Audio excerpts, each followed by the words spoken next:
Lena Bruce, raped and murdered just months after graduating from Tufts in 1992.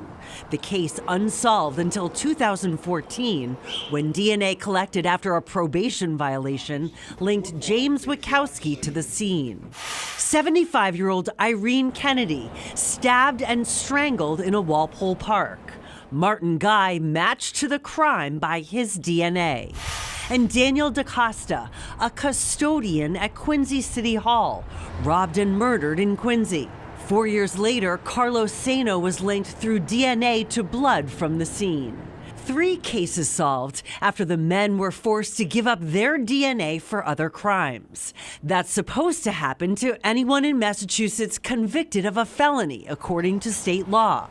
But 5 Investigates has learned as many as 15,000 felons have never had their DNA collected, raising questions about how many unsolved rapes, murders, and other crimes could be solved.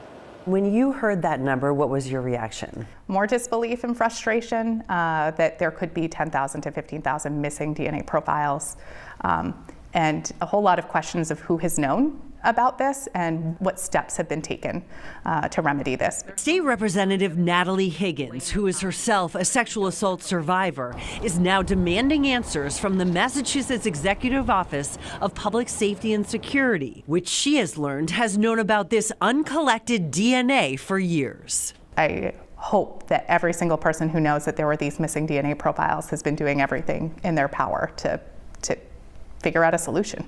Bristol County District Attorney Tom Quinn took action after learning 4 years ago that more than 1,400 people owed their DNA from crimes in his county. He's trained more than 200 people, including state and local police, to be able to collect DNA from those who owe it, anywhere from their homes to district courts. He bought collection kits for them to use. Why was that so important to you? Well, again, I think it's the right thing to do. This is the law. It impacts us. It impacts society overall. And it's going to assist law enforcement in solving cases that never would be solved. Whose responsibility is it ultimately to collect the DNA? Well, it's really the CODIS collection unit that is operated by the public safety and is staffed by the state police. It's a statewide problem. It requires a number of agencies working together. The Executive Office of Public Safety and Security tells 5 Investigates they're working with the agencies whose job they say it is to collect the DNA. The Department of Correction, county sheriffs, the trial court, and its probation service. We will continue to collaborate with those agencies to ensure their compliance with the law, deploy collection resources to close the gap, and explore proposals to improve the existing process.